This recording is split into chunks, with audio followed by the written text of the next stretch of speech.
Hola, muy buenas, ¿qué tal? Buenas noches. Em, ¿Me confirmáis, por favor? A ver si me escucháis. Muy bien. Bueno, pues nada, bienvenidos al segundo Lecturas de Trading, en el que Buenaventura nos va a hablar del libro de Hugo Ferrer, Contrarian Investing, y hemos pensado que en los últimos 10 minutos vamos a intentar hacerlo. Sea turno de preguntas, eh, ya no solo de preguntas, incluso si alguno de vosotros quiere el micrófono para decir algo del libro, comentarlo o lanzar una pregunta al aire o algún comentario, le pasaríamos el micro. Intentaremos dejar esos 10 minutos. Entender, ahora mismo somos casi 50 personas en la sala y a lo mejor no es sencillo gestionar todos los comentarios, las preguntas y si hay mucha gente que quiere participar, bueno, ya lo iremos viendo. No, hoy el libro es un poquito más denso que el primero que hicimos de Trading en la zona, que era, en fin, más dado pues para la conversación y tal. Es un poquito más denso, así que le voy a pasar el micrófono a Buenaventura lo antes posible para que tenga tiempo a comentar lo que él cree interesante. Solo deciros cuatro cositas, que las tengo aquí apuntadas para que no se me olviden.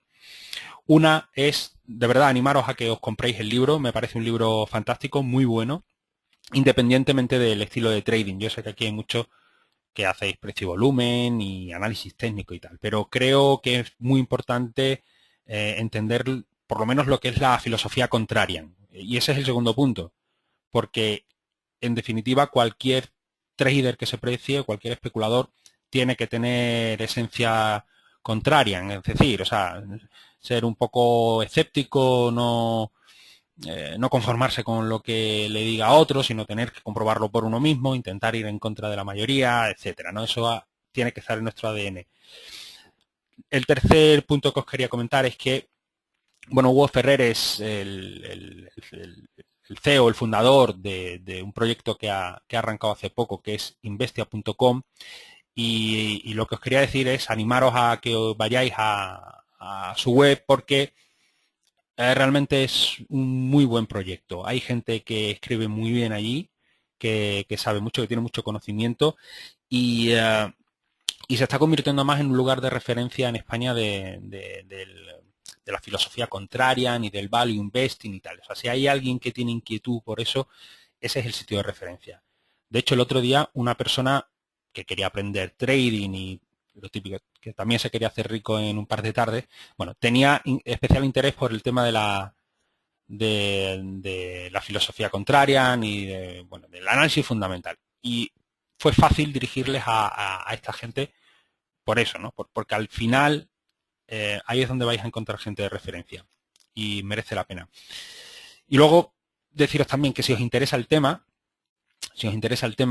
aparte del libro, tiene un curso Hugo Ferrer, que no sé si lo quitará o no, yo lo voy a hacer en mayo, junio, lo que pasa es que no lo puedo hacer antes, me imagino que no lo quitará, que tiene muy buena pinta. Lo digo porque le echéis un vistazo, si queréis formaros, creo que mmm, está tirado de precio, es muy barato y bueno, y decirlo, está en su web. Mira, la voy a poner aquí en el chat para que no haya duda. Probablemente ahora también Buenaventura comente la web, incluso vaya, bueno, en fin. Investia es el proyecto y ahí ya encontráis referencias suyas y sus artículos y allí no sé si tiene el enlace al curso y al libro sí, lo tiene abajo del todo y bueno, nada más. Buenaventura, te paso micrófono para que empieces con el evento. Sé que todo tuyo, a ver, Vale, micro, pues sí. buenas noches a todos. Sí, ¿se me oye? Sí, perfecto. Sí, ¿se me oye bien? Sí, sí, sí, perfecto, perfecto. A ver, perfecto, vale. Y la pantalla, vale, perfecto. La pantalla se ve compartida bien, ¿no? Sí, sí. Perfecto. Pues Lo dicho, buenas noches a todos y de verdad gracias por venir a este encuentro, dedicar un poquito de rato a hablar de trading y de hablar de algunas de las lecturas de trading que hemos ido haciendo a lo largo de todos estos años.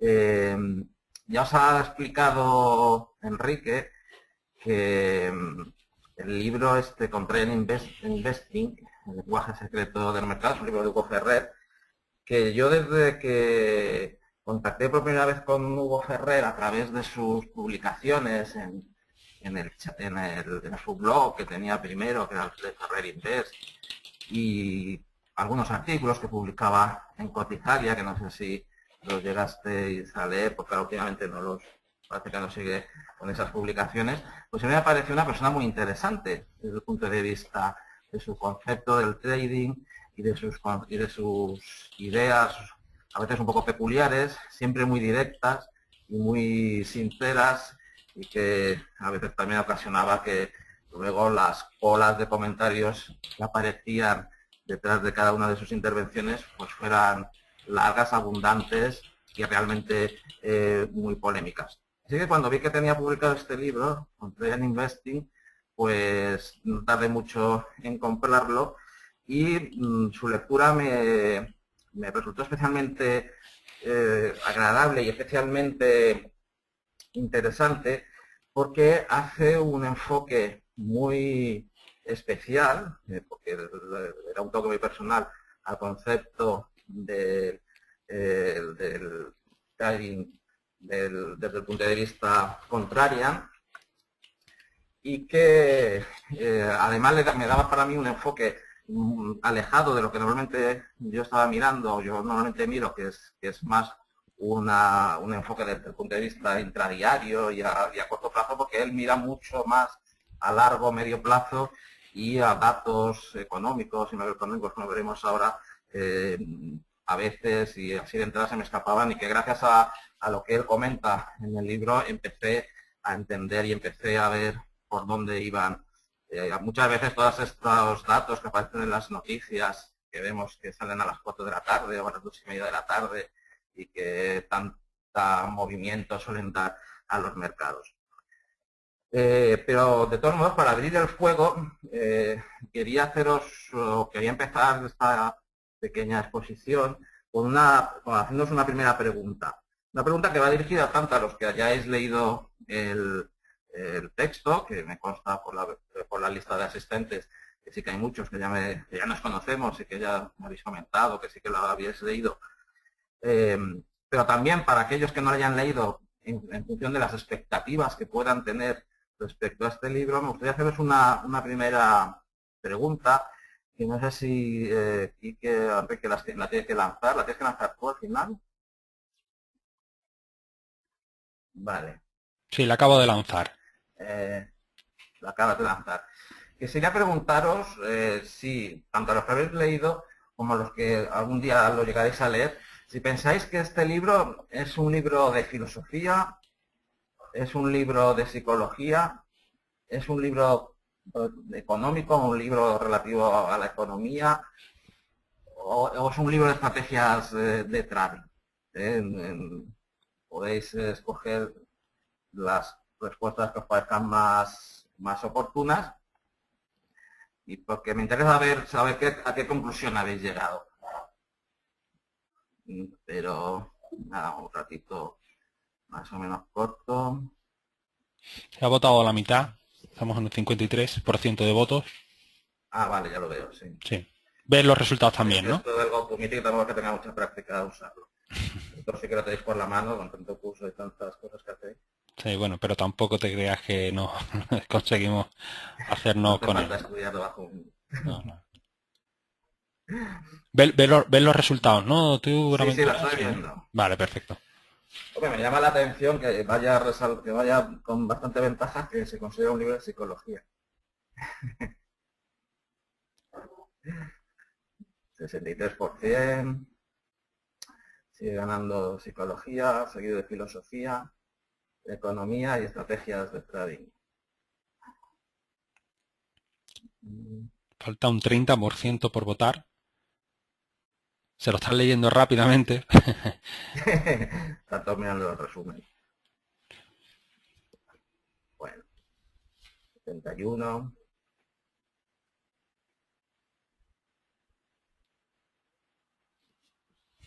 Sigue ganando psicología.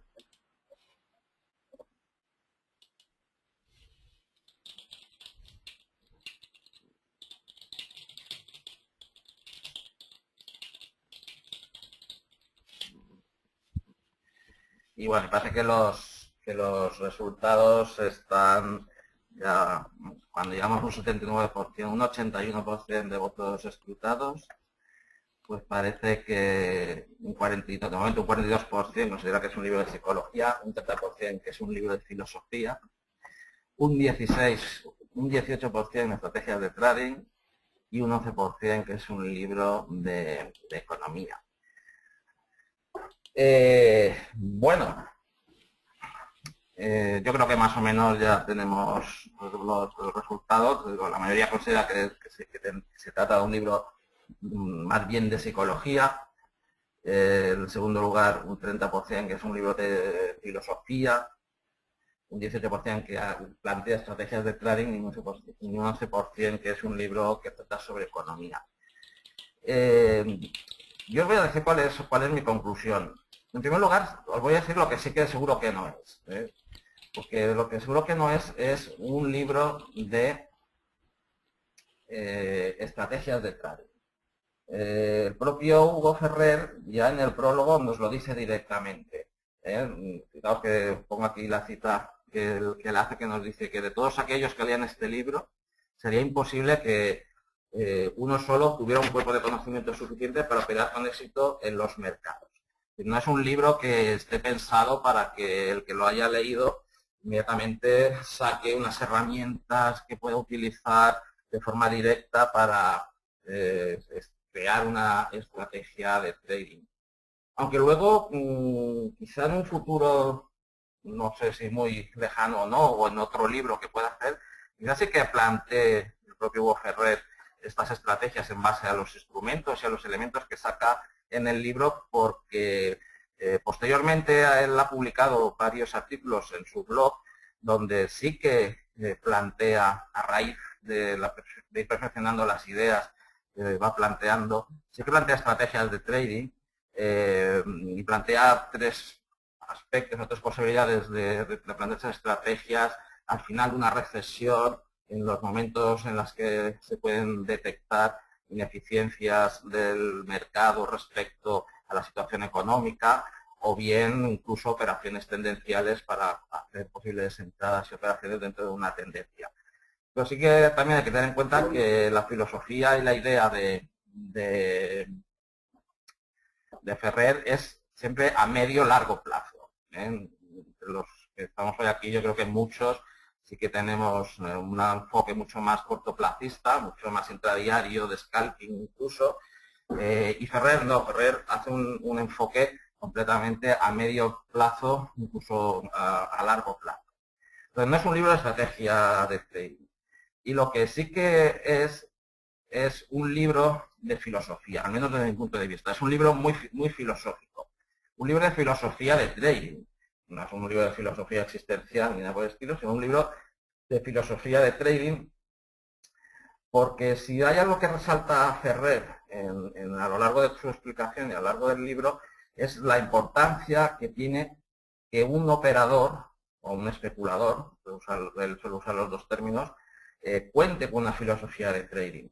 Una vez más, ya que estamos hablando del libro, fijaos que nos dice que el mismo, que un operador ha de ser capaz de articular su filosofía especulativa, porque si no es capaz de hacerlo, entonces no tiene filosofía de inversión. Y sin una filosofía de inversión no hay un marco intelectual desde el que abordar el mercado. Y quien no tiene un marco de referencia no tiene principios ni reglas.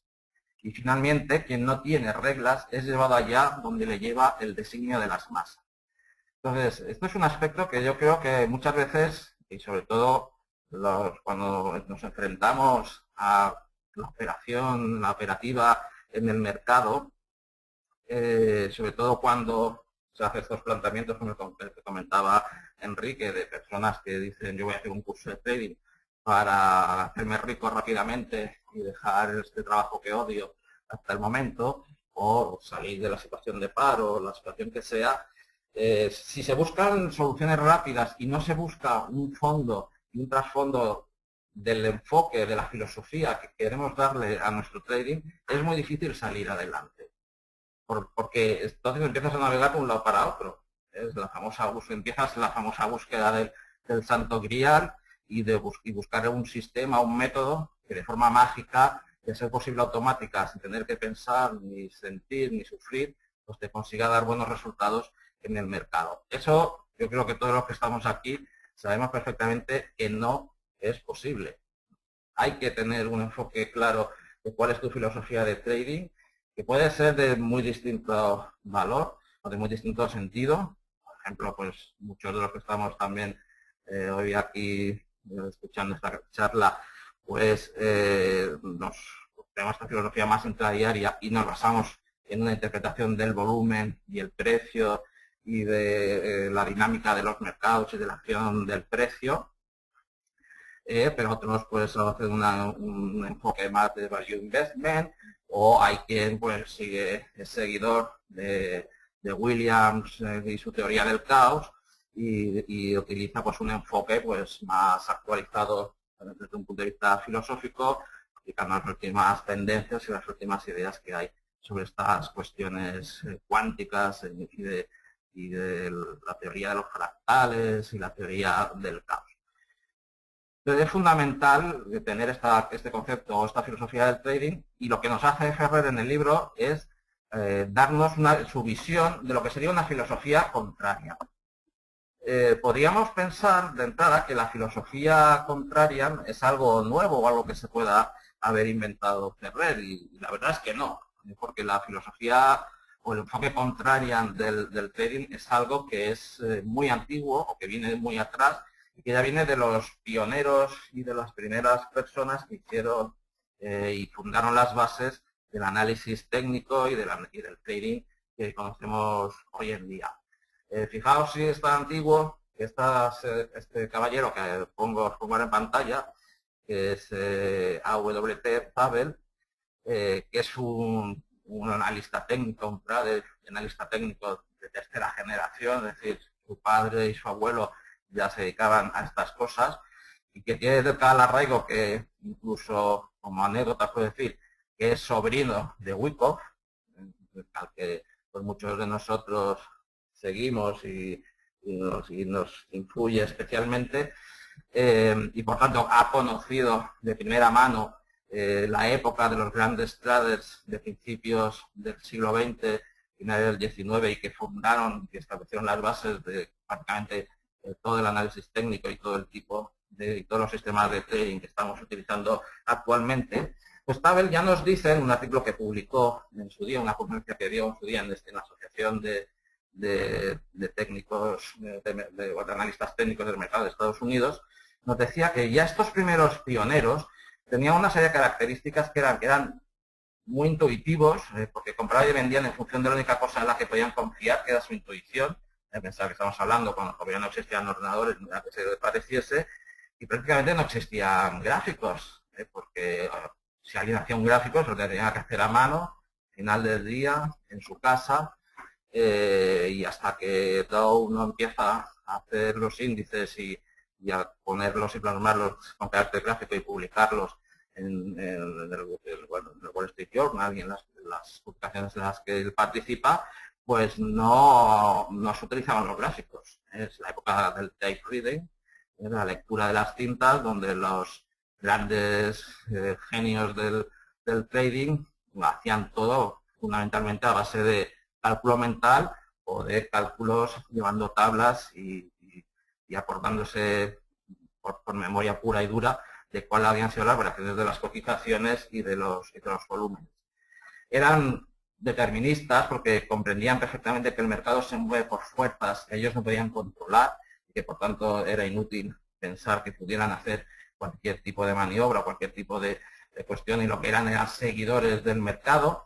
eran apocalípticos porque vivieron los grandes crash bursátiles de 1907, de 1929 y todos los anteriores, porque crash bursátiles ha habido y seguirá habiendo a lo largo de la historia. Y no nos acordamos desde el 29, pero ha habido muchos anteriores y ha habido evidentemente posteriores, y sobre todo eran contrarias, porque ellos son el producto de la era de los pools y de los manipuladores del mercado, que en aquellas bolsas incipientes de aquella época, donde los grupos de presión y los grandes nombres y las grandes fortunas que se movían en aquel momento desde el punto de vista industrial y del mercado financiero, sí que estaban en una posición mayor, ante la falta no había tantos participantes como puede haber hoy día en los mercados, pues, y sí que tenían una mayor facilidad para manipular el precio y manipular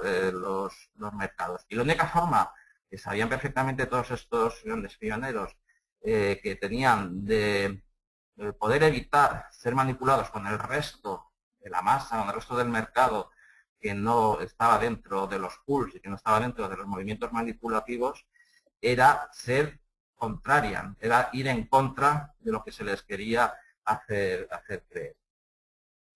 Entonces, cuando leemos a todos pues a Livermore, a Wyckoff, a Eliot, a Gann, a cualquiera de los grandes nombres que ponen los primeros inicios o que ponen las primeras piedras del análisis técnico y del análisis de mercado, vemos que casi todos tienen este fondo contrario. ¿Por qué? Pues fruto de esto, además de fruto de las lecturas de la época que a los que estuvisteis en la exposición de Madrid, del TEDx Madrid 2012, ya os contaba que, por ejemplo, libros como el de McKay o el de Gustave Le Bon, de la psicología de las masas, pues habían influido muy profundamente en todos estos autores, en el sentido de pensar que el público general que participa en los mercados es muy fácilmente manipulable y que no se puede seguir la corriente de ellos. De todos modos, que a quien se considera que es como el miembro fundador y la primera publicación realmente directamente relacionada con la filosofía contraria es George C. Selden, que publica en 1912, igual que pasaba con la presentación que hice en Madrid, no estamos hablando de libros publicados ayer, sino que ya en 1912 publica un libro que es la psicología del mercado de acciones, que se considera como regla general como el libro fundacional del pensamiento o de la filosofía contraria desde el punto de vista de los mercados. Porque fundamentalmente, ya no lo dice el propio Selden en el libro, en el prólogo, nos dice que el libro está basado en la creencia de que los movimientos de los precios en los mercados están motivados fundamentalmente en la actitud mental de los inversores y del público que participa en los mismos. Y yo creo que esto es una idea y una concepción del mercado que a la mayoría de los que estamos hoy aquí y que al menos de los que yo conozco son plenamente conscientes de ello y están de acuerdo con ello. Los movimientos del precio están guiados fundamentalmente por esta actitud mental de los inversores y del público en general. Los movimientos tienen un gran fundamento psicológico y un gran fundamento emocional. Y el dinero inteligente, las personas que pueden mover el mercado porque tienen fuerza bruta suficiente como para hacerlo, lo saben perfectamente y se benefician y lo utilizan, si no para manipular el mercado tal y como se hacía a principios de siglo, como nos decía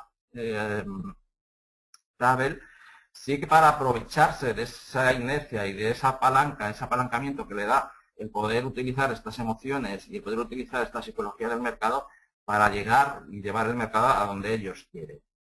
De todos modos, quien realmente sintetiza finalmente el pensamiento contrario es otro autor también de la primera mitad del siglo XX, que es Humphrey Bennett, que primero a través de una serie de artículos que fue publicando bueno, se me ha olvidado comentar una cosa que también es curiosa del libro de Selden, y es que este libro precisamente lo que es una recopilación de artículos que Selden había estado publicando en un boletín que era de Ticket y que luego fue la revista de Wall Street y que es un boletín, una revista cuyo editor era, y fue hasta que falleció prácticamente, pues, también nuestro admirado Wyckoff.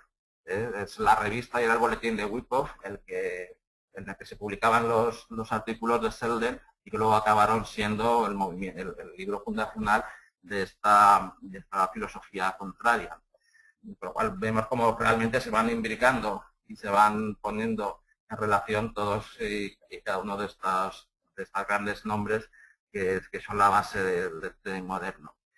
Entonces, quien lo sintetiza directamente es Neil, en este libro, en El arte del pensamiento contrario, que también recoge una serie de artículos que que fue publicando con un seudónimo que era de Rumiator, o el rumiante, o el pensador, o algo así podríamos traducirlo, y que hace ya la articulación definitiva de lo que podríamos considerar que es el pensamiento contrario. Y nos da una definición en este libro que dedica más o menos las primeras 40 o 50 páginas a hacer una síntesis y un resumen de lo que se tenía que considerar como pensamiento, como filosofía contraria, hace una definición del pensamiento contrario que desde mi punto de vista es perfecta y que nos va a dar pie a poder ver luego cómo Ferrer adapta esta filosofía contraria a su propia idiosincrasia y a su forma de ver el mercado. Porque nos dice Neil que el arte del pensamiento contrario consiste en entrenar nuestra mente para razonar en sentido contrario a la opinión pública general, pero sopesando nuestras conclusiones a la luz de los acontecimientos reales y las manifestaciones visibles del comportamiento humano. Es una párrafo un poco larga y un concepto un poco espeso, pero si lo desglosamos un poco, también veremos cómo lo traduce punto por punto este concepto Ferrer en los tres elementos que vamos a encontrar luego dentro del libro.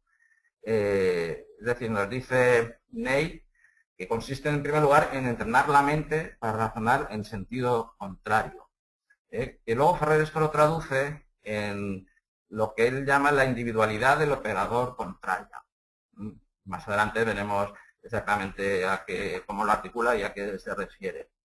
También que este entrenamiento o este pensar o razonar en sentido contrario no es un razonar así porque sí, sino a la luz de los acontecimientos reales. Y esto lo adapta Ferrer en el sentido de que este razonamiento o este nivel del operador contrario se tiene que basar no tampoco en el aire o simplemente en llevar la contraria, sino en la dinámica del precio y el entorno económico en el que se van a producir los distintos movimientos del mercado. Y también nos dice Neil que el otro filtro que daría pie al pensamiento contrario y a este razonar en sentido contrario son las manifestaciones visibles del comportamiento humano que Ferrer las resume o las concreta en la psicología, en un estudio bastante profundo de la psicología del mercado. Por eso no me extraña que en la pregunta inicial que os he hecho, pues el 41% haya votado que estamos ante un libro de psicología, a un libro que tiene un montón de la psicología, tiene un gran peso. Sí, pues los componentes del enfoque contrario que nos va a plantear Ferrer son, podríamos decir, un 33% esta individualidad del especulador o del operador contraria, un 33% que sería compuesto por el precio y el entorno económico, y un 33% perdón, que sería esta psicología del mercado. Nos queda un 1%, porque si sumamos estos porcentajes nos da un 99%, nos quedará un 1%, pues que va a ser realmente ese elemento que nunca falta, que puede ser pues, desde la suerte, la intuición y el olfato y las cualidades naturales de cada operador, que siempre también son importantes perdón, y se han de tener en cuenta. Cuando Ferrer habla de la individualidad del operador contraria, utiliza una frase, utiliza una expresión que a mí siempre me ha llamado mucho la atención y que me ha gustado. Es una frase muy redonda. porque nos dice que en los mercados lo prudente es comprarse a largo a uno mismo y vender a corto a los demás, a la muchedumbre.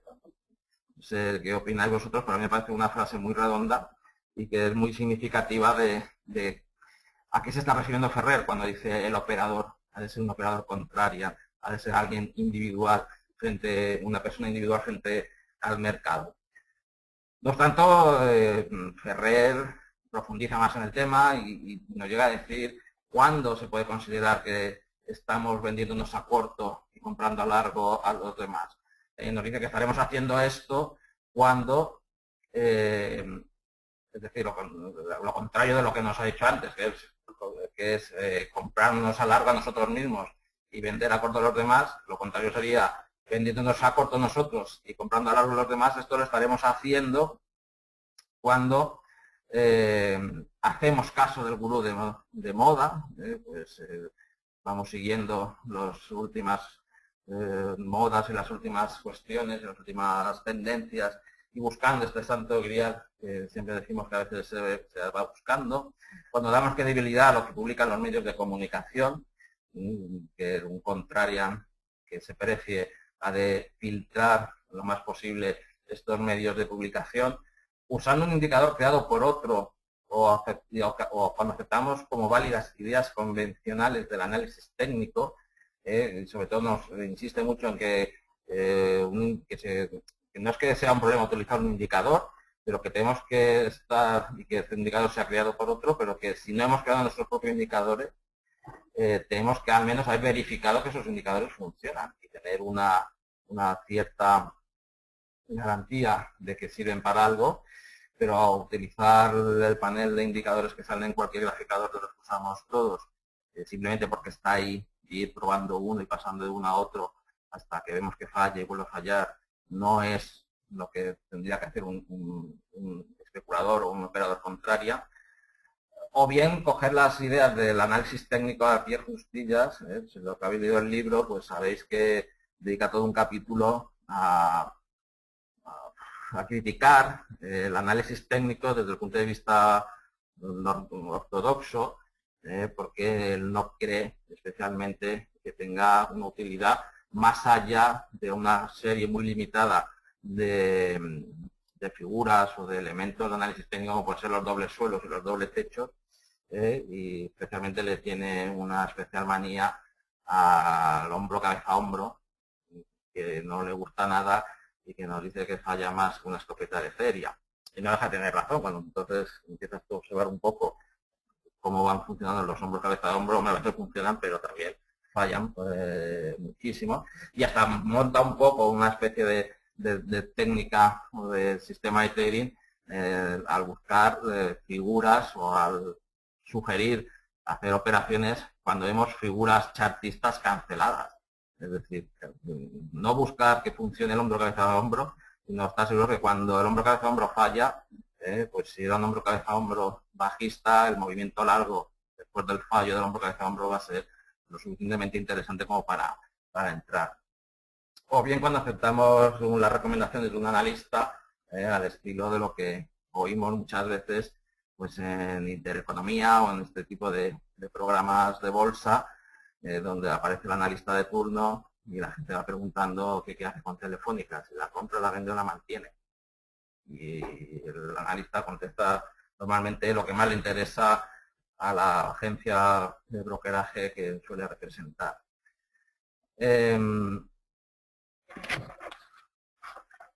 Y sobre todo se insiste, o insiste Ferrer, en esta idea de que el rebaño no está en lo cierto y que no te mezcles con la masa. El especulador contrariante tiene que ser ferozmente individual. No ha de dejarse llevar por lo que dicen los demás.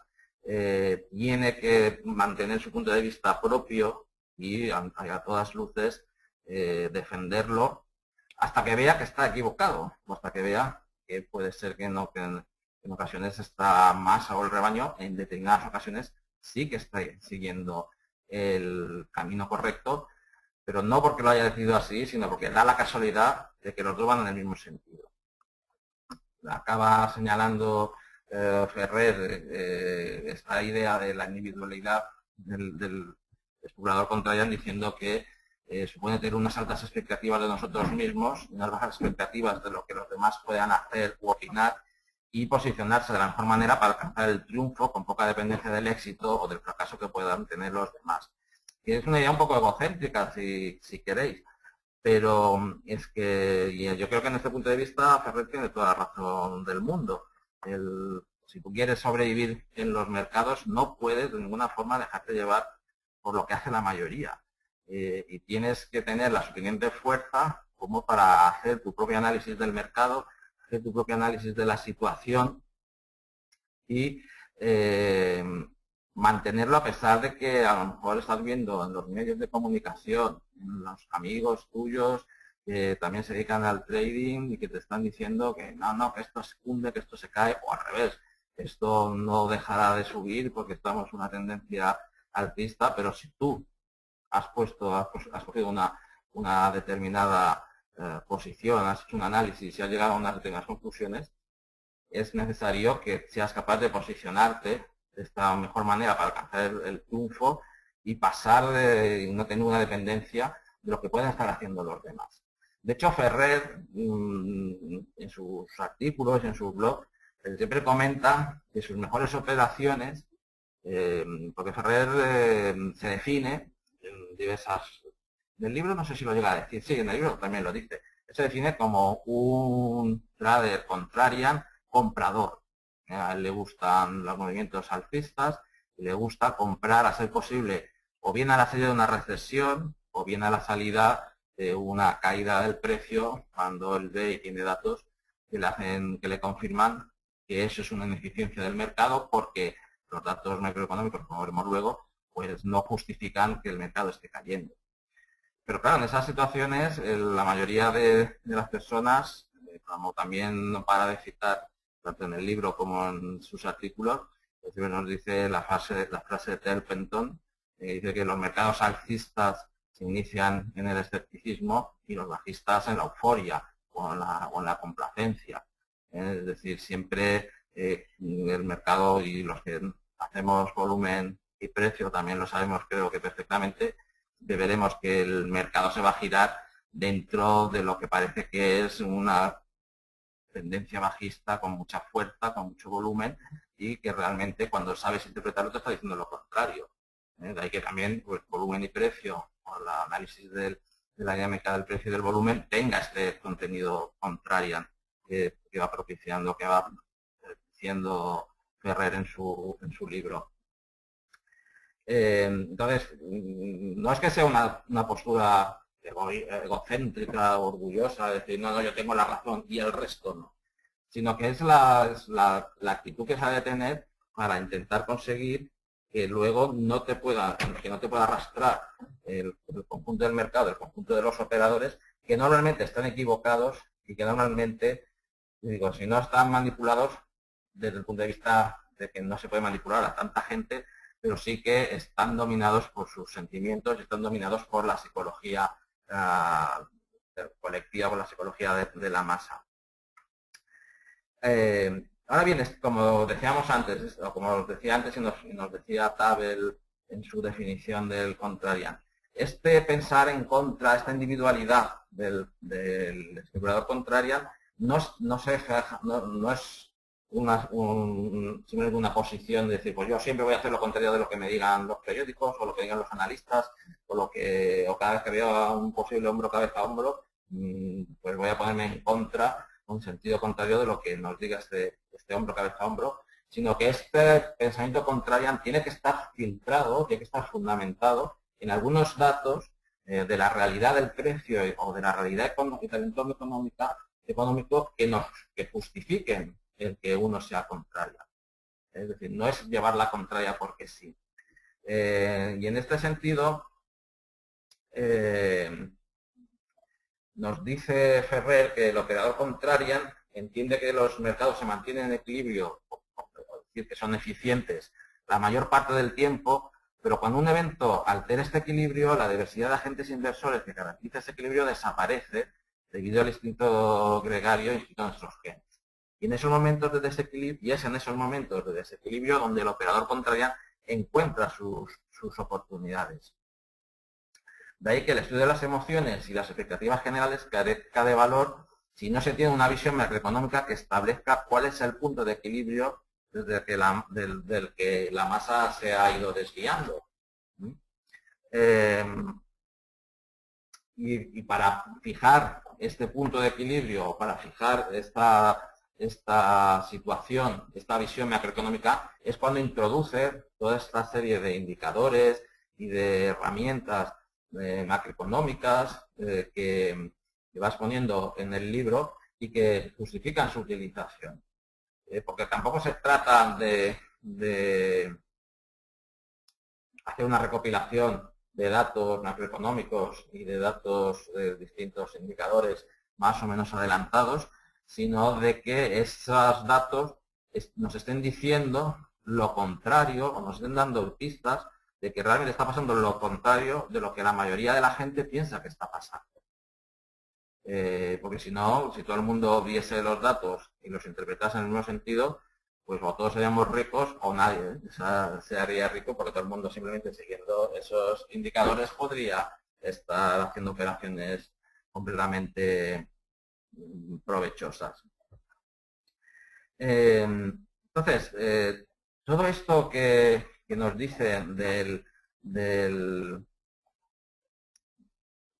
la individualidad, que nos dice Ferrer, de la individualidad del especulador contraria, del filtro que tiene que poner por parte de este pensamiento contrario a través de la dinámica del precio y de la situación económica que respalde el hecho de que uno sea contrario, lo resume finalmente en una de las partes del libro que a mí me parece más interesantes, que es cuando habla del principio especulativo.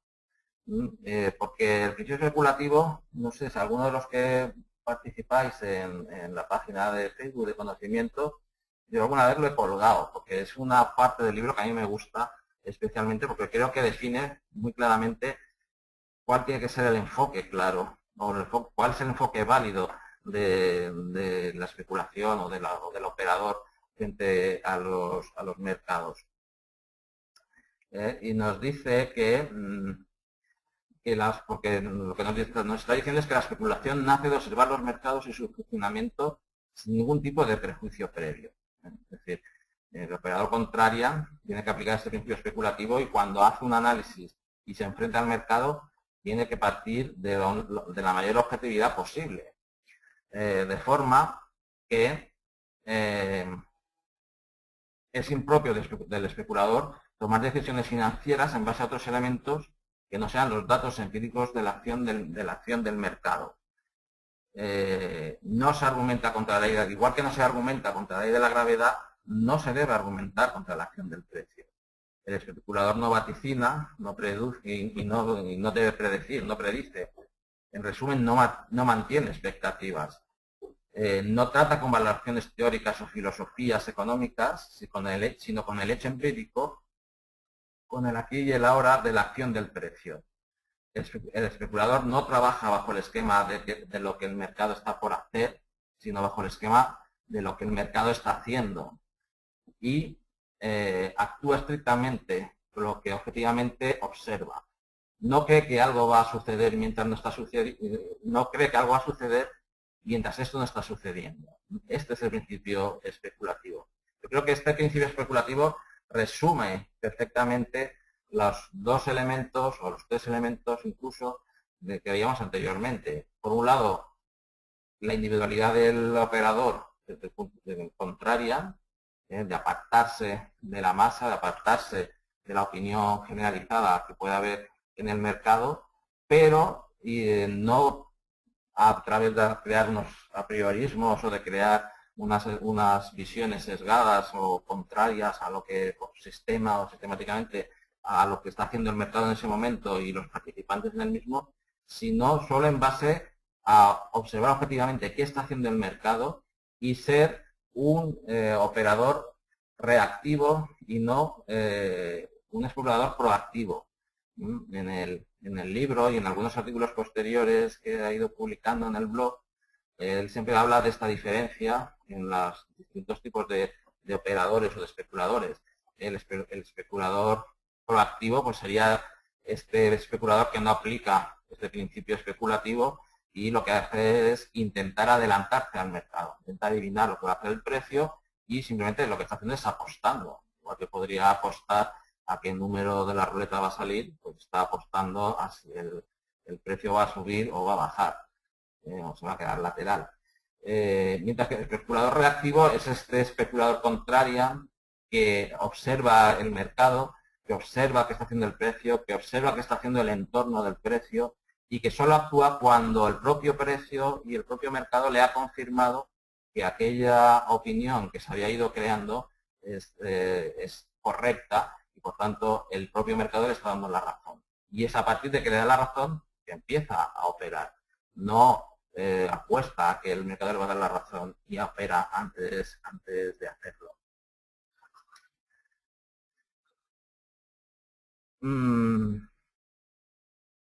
Es como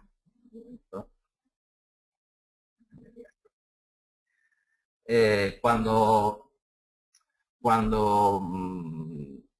Ferrer habla de la anémica del precio como este elemento de filtro de este pensamiento o de la individualidad del operador contraria, fundamentalmente os le da una especial importancia a estos dos elementos. A los suelos y techos del mercado, que se dedica un capítulo entero a explicar la diferencia que hay entre los suelos y los techos y que es donde nos da la razón, las razones por las cuales él se define como un operador contraria altista o a largo, porque nos dice que, en primer lugar, que los suelos del mercado suelen ser mucho más rápidos y también los movimientos alcistas suelen ser mucho más duraderos y más provechosos que los movimientos bajistas, mientras que los movimientos bajistas pues tienen el giro de abajo a arriba pues suele ser mucho más lento, suele ser mucho más complicado, más complejo y por tanto es mucho más difícil colocarse bien y que no encontrarte con situaciones luego raras o que te puedan perjudicar o que te puedan hacer saltar stops y estas situaciones. En cambio, cuando, según él dice, pensar que siempre además Ferrer está pensando en el mercado de acciones. Como regla general, en el libro lo dice y luego en otras intervenciones que va haciendo también lo comenta. Él lo que negocia sobre todo es ni siquiera con acciones directamente, sino con índices, que es lo que le gusta negociar y por lo que yo he podido deducir, sobre todo pues, a través de instrumentos tipo ETFs y cosas por el estilo. Y por tanto los giros un poco a veces más complicados que pueden tener otro tipo de instrumentos financieros como los futuros, las opciones y estas cosas pues no son tan en V como nos dice en su libro, pero en los mercados de acciones sí que vemos uno de estos giros un poco más complicados. Y luego la otra dinámica del precio que le interesa es encontrar estas ineficiencias del mercado, es decir, estas situaciones donde tenemos un mercado tendencial, pero como todos sabemos, a pesar de que pues, la economía va por un lado, el mercado a veces adelanta, o se atrasa, a pesar de que el Producto Interior Bruto esté creciendo y todos los indicadores sean correctos, sin embargo vemos que el mercado cae. Ferrer lo que nos está diciendo es, oiga, si todos tus datos del entorno te están diciendo que el mercado tiene que ser alcista, que la economía está yendo en una buena dirección y está, por tanto el mercado tendría que ir en la misma dirección que la economía, pero la estamos viendo caer, es que estamos viendo una ineficiencia del mercado y tarde o temprano esa dinámica del precio, esa tendencia que se está viendo contraria a la tendencia económica, va a volver a recuperarse y va a volver otra vez al punto de equilibrio.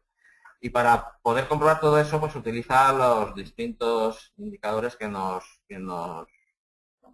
va explicando en el libro, que luego reúne en la curva, en la famosa pirámide contraria que pone también, y que luego la veremos un poco por encima, pero que fundamentalmente son la curva de tipos, Luego también toda una serie de indicadores adelantados, como las peticiones de desempleo, las medias de 4 semanas de peticiones de desempleo, o también el índice de claudicación, o el ratio pull-call, explica muchos indicadores que evidentemente en una charla como esta pues no da pie ni a explicarlos, ni a verlos en detalle, ni poder comentarlos con suficiente detenimiento. Y luego también, evidentemente, le da una especial importancia a la psicología del mercado y utiliza o nos explica pues, diversos elementos que pueden favorecer, que nos permiten calibrar cuál es esa psicología del mercado en cada momento. Fundamentalmente el VIX, que muchos sabéis que pues, se considera que es el índice del pánico, el índice donde podemos ver en qué momentos el mercado está completamente dominado por las emociones negativas, que sean esos techos del VIX, o cuando hay complacencia y por tanto el mercado, si es alcista, va a seguir en esa situación que es en los suelos, o cuando el VIX está descendiendo. Las portadas de los medios generalistas es otro elemento que analiza con mucho detalle, pero hay que tener en cuenta eso, y nos hace mucho hincapié, que estas portadas de medios de comunicación son siempre portadas de medios generalistas, no de medios especializados en el mundo financiero o de medios especializados en el mundo económico, que esas pueden tener más razón o cuando están dando malas o buenas noticias. Ahora, cuando la noticia de un crack bursátil, de una gran caída de precios del mercado de acciones, aparece ya en todos los diarios, en los diarios generales como El Mundo, el ABC o el New Yorker, tenemos aquí puesto, entonces sí que uno tiene que empezar a pensar que ahí pasa algo, porque ese pánico normalmente o esas situaciones no van a estar justificadas. Habla también de las encuestas de sentimiento, que ya sabemos que de encuestas de sentimientos hay varias. Incluso una de las cosas que ha hecho a raíz de la publicación del libro y a raíz de la publicación de su blog es crear su propia encuesta de sentimiento. Y en Investia podemos encontrar que tiene una encuesta de sentimiento a la cual cualquiera está invitado a participar, basta con suscribirse y te van llegando cada semana. Es una encuesta semanal. Cada semana te llega un correo electrónico con el link para poder votar y lo que te piden es que digas en qué sentido piensa que va a ir el precio en las siguientes semanas, si va a ser alcista o va a ser bajista. Pero él también, evidentemente, cuando escribió el libro todavía esta encuesta propia no existía, pero sí que nos habla pues, de las encuestas de las asociaciones americanas, tanto de inversores particulares como la de los inversores profesionales o de los asesores y de los directivos de fondos de inversión. Es una encuesta que hay que tomar en sentido distinto. No es lo mismo la encuesta de sentimiento de inversores particulares, que sí que casi siempre hay que hacer la interpretación contraria. Cuando están alcistas, pues hay que empezar a pensar que el precio va a poderse caer. Mientras que cuando están bajistas, pues seguramente están iniciándose un nuevo rally. En cambio, cuando son las encuestas de los asesores profesionales, no todas, porque hay de todo en estas encuestas, pero sí que algunas determinadas pues sí que se pueden interpretar en un sentido directo. Los profesionales están alcistas, pues es que el mercado va a ir alcista, y cuando están bajistas es que el mercado va a ir bajista. Y una cosa que a mí también me llama mucho siempre la atención desde que lo leí es cómo utiliza como un índice también de indicación del sentimiento los datos que van apareciendo en Internet. Sobre todo, por un lado, las estadísticas de Google. Nos dice, hombre, es que hay el Google Insights, creo que es, establece te da la posibilidad de ver cuando una noticia o un determinado término está siendo utilizado en Internet y te dices pues en qué porcentaje de búsquedas aparece ese término. Y cuando, por ejemplo, ves que una determinada figura chartista está siendo consultada de forma excepcionalmente alta, es señal de que la masa está muy preocupada por ese tipo de figura y que, por tanto, casi seguro que no va a cumplirse en el sentido que se suele, que se suele dar desde el punto de vista técnico. O bien también a los comentarios, a las distintas noticias económicas y a las noticias financieras que salen cuando se publican y que cuando se publican en un medio digital.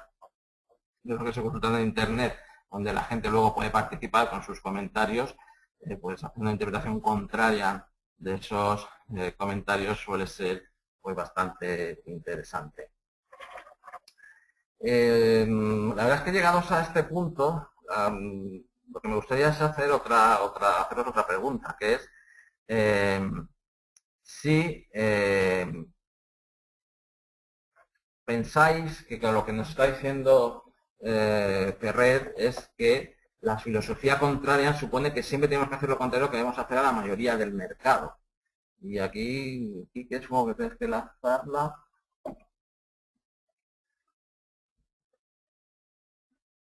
Damos un 9.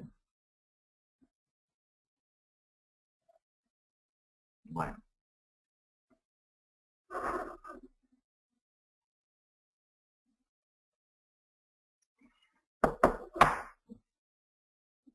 Estaba empezando a asustar de los resultados. De todos modos, veo que habéis sacado un buen provecho de las explicaciones de Ferrer. Las de Ferrer, las mías seguro que no. Tampoco son tan buenas. Pero bueno, con un 70% de votos, el 85% dice que no. Que la filosofía contraria no supone siempre llevar a hacer lo contrario de lo que vamos a hacer a la mayoría del mercado. Las cosas claramente no. Hay muchas ocasiones en que hay que acompañar y subirse al movimiento de la masa, porque es lo que lo había comentado un poco antes. Hay veces que sí, que la mayoría del mercado, la mayoría de los participantes están en el lado correcto. Solo en aquellos momentos donde vemos este desequilibrio o vemos estos excesos en las emociones o en las situaciones, es cuando tenemos que ser realmente contraria. Y esto es un punto en el que Ferrer también insiste de forma reiterada, tanto en el libro como luego en otros artículos, incluso en los cursos, que hay algunas grabaciones de los cursos he podido ir. Es decir, la filosofía contraria lo que implica es analizar sistemáticamente todas las caras de una situación, tanto las noticias, la situación técnica del mercado, la situación económica, etcétera. Y solo ser contrarian cuando tenemos algún dato o elemento que nos inclina a pensar que la mayoría está equivocada. Eso pena de encontrarnos con que si la mayoría está en el lado correcto y nos ponemos en contra de su movimiento, pues acabaremos devorados y arrastrados por la mayoría y no precisamente en nuestro beneficio. Finalmente, respecto al libro, lo que me gustaría, o sea, lo que hace al final, o más o menos hacia la primera parte del libro, es hacer lo que él llama la pirámide contraria, que sería fijar un poco el orden de prioridad que un operador contrarian tiene que dar a las distintas herramientas, a los distintos medios que tiene para analizar el mercado. De todos modos, él ya comenta que con una pirámide el problema que tienes es que nunca sabes qué es más importante, si la cúspide que está arriba de todo o la base que sustenta a todo lo demás.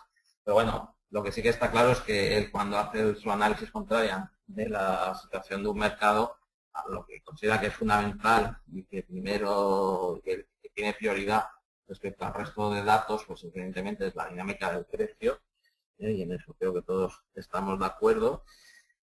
En segundo lugar estaría la psicología y el sentimiento del mercado, porque lo que nos pone en el segundo nivel de la pirámide es el VIX. Como decíamos antes, como explica él, el VIX lo que está midiendo es esto, es el pánico, es la situación de complacencia o de miedo que existe dentro de un determinado mercado, bueno, del mercado del SP500. El VIX es el índice de volatilidad implícita del SP500.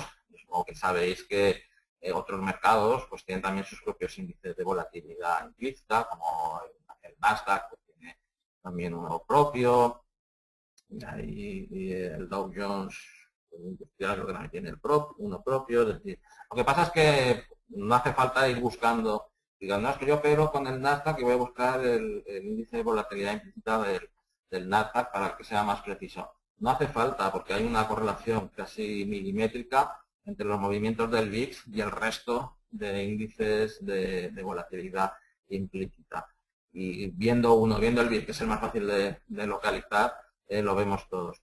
En tercer lugar, estaría dentro de esta pirámide la curva de tipos, porque la curva de tipos es un indicador muy adelantado de las situaciones de recesión de la economía. Y cuando vemos que la curva de tipos se invierte, pues nos está adelantando muchas veces con meses de anticipación que la economía va a entrar en recesión y que por tanto y en consecuencia muchas veces los mercados muchas veces van a seguir a esa situación de recesión y van a empezar a caer. En cuarto lugar nos sitúa las portadas de los medios generalistas. Otra vez la psicología del mercado vuelve a coger importancia. Y de hecho la base o la cúspide de la pirámide está dominada fundamentalmente por los indicadores o por las herramientas que van a reflejar esta psicología del mercado. Por lo cual es lógico, sobre las portadas, las encuestas, los comentarios de internet y comentarios a las noticias financieras y el ratio put-call, que quizás es el ratio que yo menos he entendido y el que también lo explica, pero luego cuando le ves, cuando hace sus comentarios semanales y de la situación macroeconómica y tal, no lo suele usar mucho.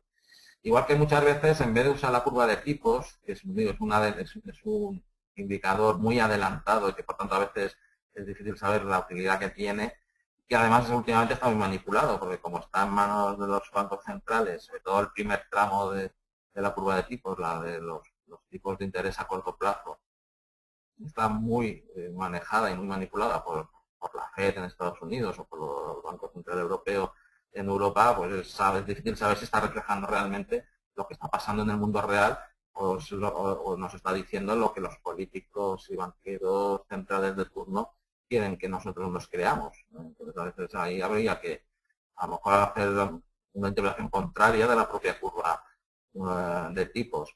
Y entonces a veces utilizo otros indicadores adelantados, como puede ser el Leader Index, que es un índice que publica la Conference Board, que es una entidad autónoma, no es gubernamental, está nutrida de datos que mandan directamente a empresarios y empresas que forman parte de este organismo no gubernamental, y que es un índice además agregado, es decir, reúne y recoge datos de otros muchos índices. Por ejemplo, pues está incluido dentro de este Leader Index las peticiones de desempleo, el índice de desempleo, la variación del Producto Interior Bruto de cada país, etcétera. Y además se publica sectorialmente, geográficamente, se distingue, pues hay un Leader Index para Europa, otro para Estados Unidos, y para China, los países asiáticos, etcétera.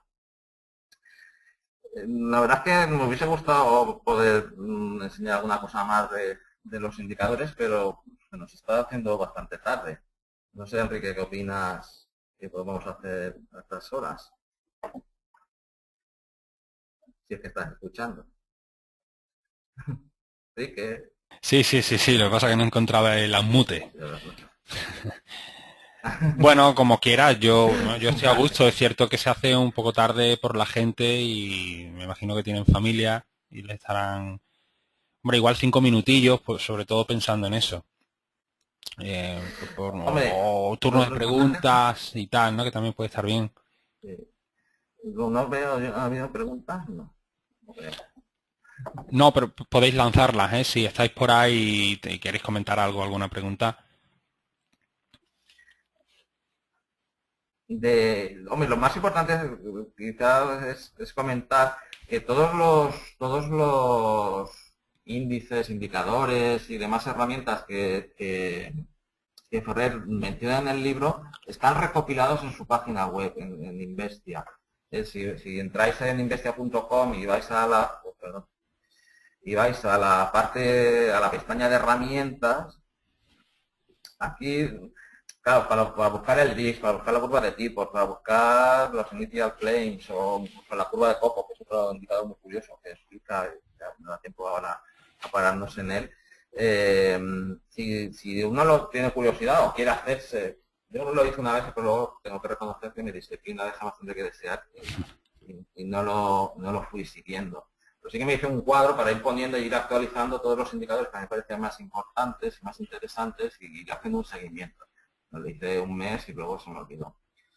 Pero si quieres hacer algo por el estilo o quieres consultarlos, tienes dos opciones. O te vas directamente a las fuentes, y las fuentes fundamentalmente son Kita Stock Charts. En stockcharts.com tenemos la mayoría de indicadores importantes, desde la curva de tipos, que sería el Dynamic Yield Curve, que nos va indicando cómo está la curva de tipos en cada momento.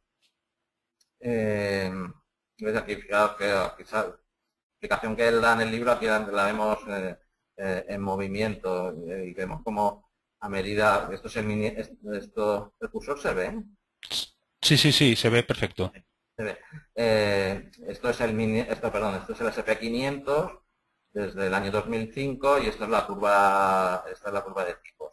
Lo que nos dice es que a medida que la curva de tipos se va invirtiendo, nos está adelantando que pueda haber el inicio de una recesión. Si vamos arrastrando la línea, nos indica en qué momento estamos temporalmente, podremos ir viendo como mientras el mercado ha ido subiendo, la curva de tipos de interés no está invertida, es correcta, es decir, a más corto plazo será menos interés, a más largo plazo el interés es más largo, porque el riesgo y la duración evidentemente implican o suelen implicar el pedir más intereses a quien le prestas tú el dinero. No me prestas el dinero a 3 meses a alguien que prestárselo 10 años o 20 años. Entonces, a medida que mientras la economía va bien, la curva de tipos está correcta, pero llega un momento en que a veces se ve que la curva de tipos primero empieza a aplanarse y finalmente se llega a invertir, se va aplanando, pero se llega a invertir completamente, de forma que el dinero a corto plazo se está pagando a un interés mucho más alto que el dinero a largo plazo, y eso sí que no es una situación normal. Pero fijaos que esta inversión de la curva de tipos es casi un año antes de que empiece a caer el mercado. Por eso, la curva de tipos es un indicador para ir viéndolo de vez en cuando, cómo va a estar y cómo está yendo, pero no te va a dar una señal de entrada ni te va a dar un sistema operativo. Aquí se ha ido invirtiendo, estamos en el año 2007, al principio con las expectativas de que luego en el 2008 viniese el crack que luego vino. Seguramente pues aquí el entusiasmo y la psicología del mercado sería bastante alta y se mantiene invertida o aplanada durante mucho tiempo hasta que finalmente el mercado cae. Ahora, mientras el mercado está cayendo, la curva de tipos vuelve otra vez a ponerse en sentido correcto. También seguramente porque aquí están interviniendo los bancos centrales, bajando los tipos de interés a corto plazo y todas estas cosas. Bueno, si queremos ver cómo está hoy la curva de tipos, pues la tenemos muy normal, no está invertida, al menos la americana, estamos hablando aquí de los bonos americanos. Lo que sí que está normalmente abajo el largo plazo. También explica Ferrer que la primera parte de la curva es la que domina los bancos centrales, es decir, el corto plazo es lo que domina los bancos centrales, donde más pueden manipular, pero el largo plazo sí que está en manos del mercado. Y podría ser que viésemos una curva que se va aplanando y va cayendo el interés a largo plazo y sería muy mala señal, porque es que el interés a largo plazo vaya cayendo. Bueno, y hoy está pues en una correcta, en principio al menos no está invertida. En Stock Chart también encontramos el VIX, que lo podemos configurar como a él le gusta, y él explica que le gusta consultar lo que es semanal, no diario, sino semanal, y le pone estas bandas de Bollinger, que aunque también él se mete con las bandas de Bollinger, dice que las sigue utilizando porque algún vicio de tener, si no sería una persona perfecta y no lo es. Pero pero las pone sobre todo para ver cuando el bits está realmente alto. Igual que a veces con el volumen la hemos puesto también para ver el volumen relativo respecto a barras anteriores, pues aquí lo hace igual, simplemente para ver cuando está alto. Y sobre todo cuando es semanal te permite ver muy claramente estos giros del bits. En lo que él se fija es en los giros de arriba abajo. En estas zonas altas, cuando el bits está por encima de la media, que el bits no es más que una estadística. No son datos de precio ni de por el estilo, es una estadística. Pero cuando se va de su media, que está más o menos sobre el 20 con algo, esto quiere decir que aquí hay mucha incertidumbre, mucho miedo, incluso pánico. Pero en cuanto se gira, entonces, ¿qué pasa? Que cuando hay pánico el mercado ha caído. Pero en cuanto se gira, podríamos poner, para sacar, no lo tengo a mano, el gráfico de la correlación entre el VIX y los mercados. En cuanto se gira, el mercado sale de la caída y empieza a subir. Y es de una precisión bastante asombrosa. Los que estuviste en Madrid lo viste, porque ahí sí que nos estuvimos comentando. Pues fijaos cómo está hoy. Esto lo he hecho hoy. Fijaos cómo está hoy el VIX. Lo tenemos por los suelos. ¿Qué quiere decir? Porque en principio, y salvo que cambien las cosas y a Obama le pase algo o lo que sea, pues este movimiento alcista que llevamos teniendo, pues sigue estando bastante sano. Lo que no marca el VIX son, o sea, el VIX te marca claramente bien los suelos del mercado, los giros de abajo arriba, pero los giros a corto no. Giros a corto no te puedes fiar. Es que, ¿por qué? Porque se puede quedar mucho tiempo abajo. Claro que aquí se ha quedado un montón de tiempo, aquí se ha quedado un montón de tiempo, que bueno, cuando se ve que empieza a subir, pues normalmente aquí el mercado estará cayendo. Pero ya lo ves, no te adelanta nada el VIX en este sentido. Lo verás por la propia acción del precio. Entonces podemos ir a la FED, a la página FED de la Reserva Federal de San Luis, que aquí tienes todos los gráficos del mundo, te los puedes configurar, los puedes crear, los puedes combinar. Es una página para entrar y pasas un buen rato si te gusta manejar gráficos y de datos macroeconómicos. Fijaos que cuando puedes manejar todo tipo de información, no solo de Estados Unidos, sino a nivel mundial. Datos académicos, datos monetarios, bancarios y financieros. Tienes, con los indicadores financieros pues tienes todos los mercados prácticamente, los índices de volatilidad también los tienes, y los puedes combinar, puedes mezclar, puedes poner 5 datos distintos y combinarlos. Aquí estás un rato porque cuesta un poco aprender a usarla, pero si no sabes qué hacer y te gustan estas cosas, puedes pasarte un buen rato.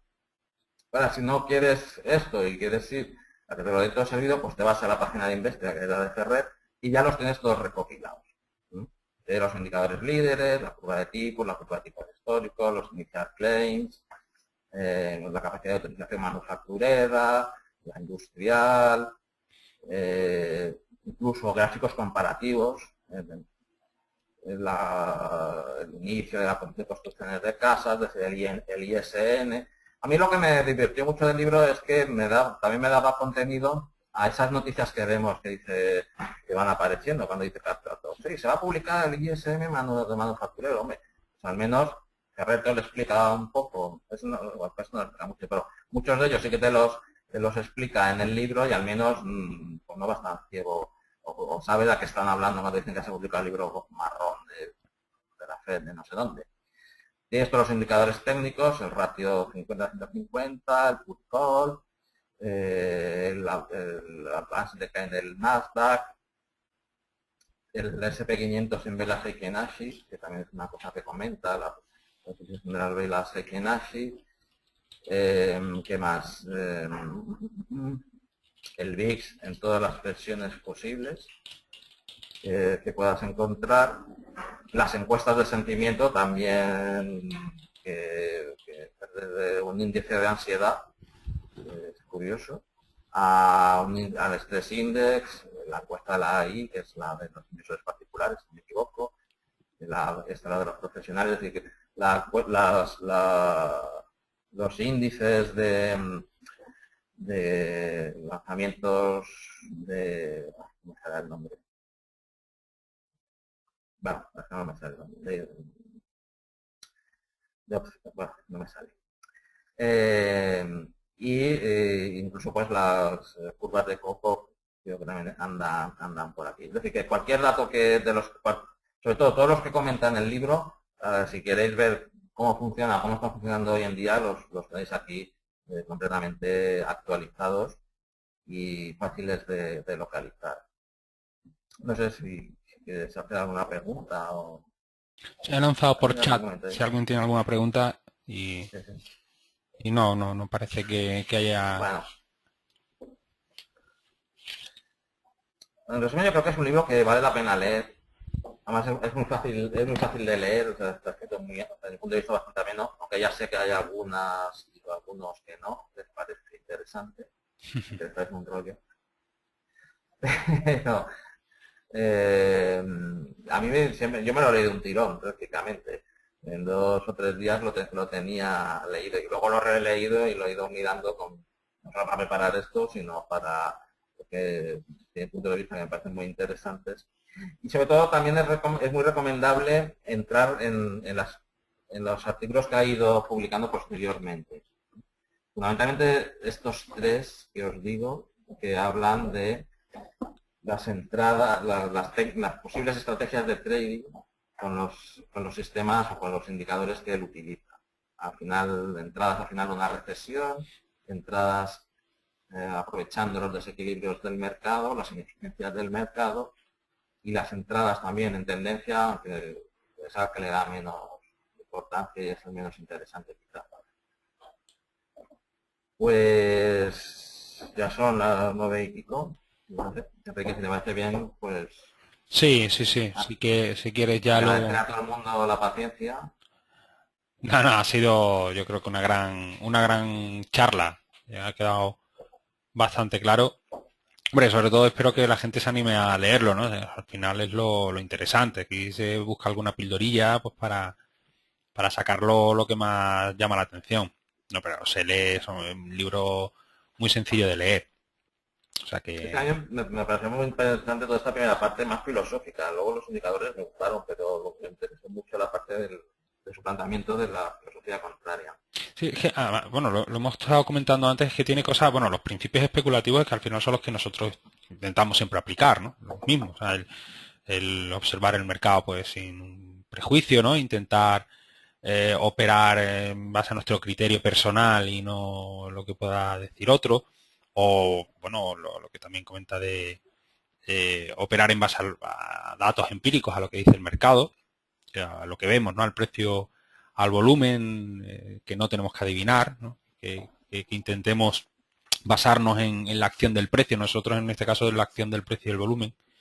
Y es que eso al final se recoge, ¿no? Otro punto que a mí me gusta mucho es que él, sus herramientas y sus enfoques los argumenta, ¿no? Lo que hablábamos también antes de que se va al histórico y analiza toda la serie y ve cuántas veces funciona y cuántas veces no funciona. Es que eso es importante. Y por eso denota un poco el análisis técnico, ¿no? Porque al final, si tú basas una operativa sin algo que tenga un fundamento, por debajo, una filosofía o una explicación, al final no vas a confiar en eso. Tu subconsciente te va a decir, es que eso en el fondo no tiene sentido. Y claro, y si miramos solo lo que él dice, los hombros, cabeza, hombros, los miramos de forma aleatoria, solo nos vamos a quedar con aquellas veces que funciona. Todas aquellas veces que no ha funcionado, automáticamente nuestro cerebro las va a ignorar. O sea, eso yo creo que es interesante. Y yo por eso, con el precio y el volumen que hacemos nosotros, por eso intento tanto entender que lo que subyace bajo nuestra filosofía operativa es la ley de oferta y la demanda, esos desequilibrios de oferta y demanda que pueden simplemente provocar un un movimiento, más allá de que si las manos fuertes han comprado, han vendido, que sí, que detrás debajo de todo ese volumen probablemente hay mucho dinero, solo capaces de hacerlo los grandes. Pero al final, si hay si se denota que hay una ausencia de volumen y se plantea que la oferta se ha podido retirar, es que si la oferta se retira, el precio sube por ley de oferta y la demanda. Bueno, es un poco lo mismo, al final no se puede hacer un estudio de cuántas veces ha habido ausencia de oferta y el precio ha subido, ¿no? Pero le da fundamento a la forma de operar que tenemos. Si no, sería muy complicado sostenerla, ¿no? Lo que me extraña es que nadie tampoco haya hecho, yo no lo he hecho tampoco referencia, pero que nadie haya hecho referencia al concepto negativo que tiene sobre el volumen. Sí, yo hay una de las cosas que sí que no, hablamos también de ello, no le da tanta importancia al volumen cuando, bueno, nosotros sí se la damos, evidentemente, pero que quieras que no es un dato muy significativo, casi también como el precio, ¿no? O sea, evidentemente el precio al final es lo que lo más importante. Pero bueno, es curioso, ¿no? Y lo que hablamos a lo mejor que sería interesante ver esos picos de volumen que nosotros llamamos volumen de parada, casi seguro que coinciden con cuando el VIX está arriba del todo, Sí, o cuando el índice de claudicación pues también se dispara. O sea, al final uno probablemente está viendo lo pero, mismo pero con distintas herramientas. pero si lo miramos a largo plazo también, porque claro, a diario el BIM no te dice nada. Sí, claro. Ujú. En fin, bueno, pues 9:30, al final se alargan estos encuentros, pero bueno, eso, bueno. Pues bueno, Buenaventura, muchísimas gracias. Ha sido realmente un encuentro, yo creo, muy bueno, muy bueno. Yo iba a hacer el siguiente encuentro, pero ya no lo voy a hacer para que no se compare. Me dejaré yo más tarde. Y habíamos pensado, por cierto, lo comento ya, para final de marzo, abril, hacer un nuevo encuentro. Ya lo pondré en la web y tal, y os mantendré informados. Ya escoger el libro también. Sí, escoger el libro y todo el rollo. Bueno, pues muchísimas gracias a todos por la asistencia. Lo colgaré en la revista en un par de días probablemente, si no antes. Venga, pues buenas noches a todos. Un saludo. Bueno, buenas noches.